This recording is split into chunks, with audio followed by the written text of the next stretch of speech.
விஜய் சுற்றுப்பயணம் மீண்டும் மேற்கொண்டிருக்காரு 5ஆம் தேதி பாண்டிச்சேரியில். அதை நாங்கள்லாம் கன்சிடர் பண்ணுறது கிடையாது. அது ரசிகர்கள் கூட்டம். அது இப்போ விஜய் என்னன்னா இப்போ ட்ரெண்ட் சினிமாவில் ஒரு சர்க்கார் ஒரு படம் ஒன்று இருக்குது. ஒரு ஸ்டேடியம் பூரா எந்த படம் அது?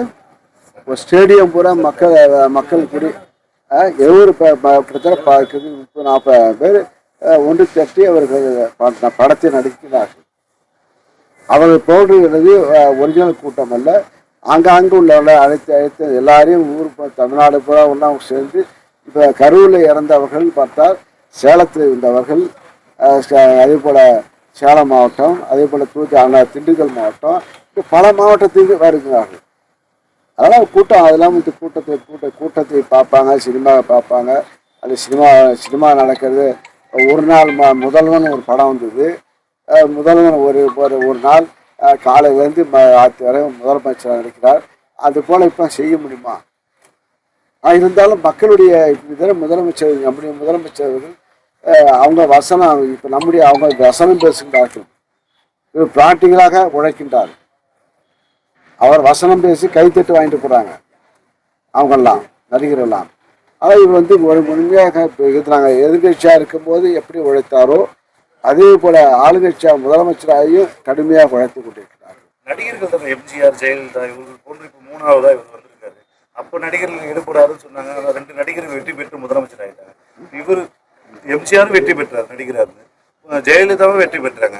இப்போ விஜய் ஒருத்தர் வந்து எதா இருந்தாலும் ஒரு இயக்கத்தில் இருந்து தான் நடித்து அவங்க பண்ணாங்க. எம்ஜிஆர் இருந்தாலும் திமுக அவள் வளர்த்தாருன்னு சொல்ல, திமுக அவர் வளர்ந்தார். திமுகவால் அவர் வளர்ந்தார். வளர்ந்த பிறகுதான் அவர் போன நடிகர் இருந்தார். ஜெயலலிதா இப்போ எந்த பின்புலம் இல்லை, அவருக்கு ஒரு எம்ஜிஆர் தான் பின்புலம். எம்ஜிஆருடைய பின்பலத்தை வைத்து அவருடைய பிம்பத்தை வைத்தார், அவர் வந்தார். இவர் எந்த பிம்பத்தில்? இவர் மாய உலகத்தில் இருக்கார், கனவு உலகத்தில் இருக்கின்றார். இன்னும் சொல்ல போனால் இப்போ இங்கே ஃபீல்டு ஒர்க்கில் திமுக தான் இருந்தாங்க. இன்னும் சொல்லணும் உலகத்துக்கு சொல்ல கொரோனா காலத்தில் யார் வந்தார்கள் என்பது மக்களுக்கு தெரியும். இப்போ கொரோனா காலத்தில் அவ்வளோ பாதிச்சு பல லட்சக்கணக்கான பேர் உயிர் பாதித்தார்கள், உயிர் போனச்சு. அப்போ எங்கே போனார் விஜய்? எங்கே போயிருந்தார்? நாட்டு மக்கள் சிந்திக்க வேணும். அப்போ இருந்து களத்தை திமுக தான். அன்றைய தினம் திமுக பல கட்சி இப்போ நீதி கேட்டு போகிற டாக்டர் அன்புமணி எங்கே இருந்தார்?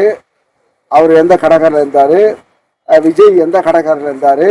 பதுங்கி இருந்தாங்க, உயிருக்கு பதுங்கி இருந்தாங்க. ஆனால் உயிருக்கு அஞ்சாமல் பயம் இல்லாமல் களத்தில் நின்றவர்கள் இங்கே இருக்கின்றவர்கள் தான். அப்போ உயிர் இருந்த திமுக தான் செத்தான். இன்னும் அதுக்கு உதாரணம் டி நகர் சட்டமன்ற உறுப்பினர் நம்முடைய அன்பழகன் டி நகர் அன்பழகன் அன்னைக்கு எதிராக சென்றார். கொரோனாவுக்கு நலத்திட்டம் வழங்கும் போது அவர் வந்தார். அதனால நடிகரெல்லாம் நாடாளும் என்பது உழைக்க வேண்டும். மக்கள் இப்பெல்லாம் புத்திசாலி, உழைக்கணும். யார் உழைப்பார்கள், யார் நமக்கு நல்லது செய்வார்கள் என்று சிந்தித்து செயலாற்றுவார்கள். பிளே ஸ்டோர் மற்றும் ஆப் ஸ்டோரில் இருந்து பாலிமர் செயலியை QR கோடு மூலம் பதிவிறக்கம் செய்யுங்கள். செய்திகளை உடனுக்குடன் பெறுங்கள்.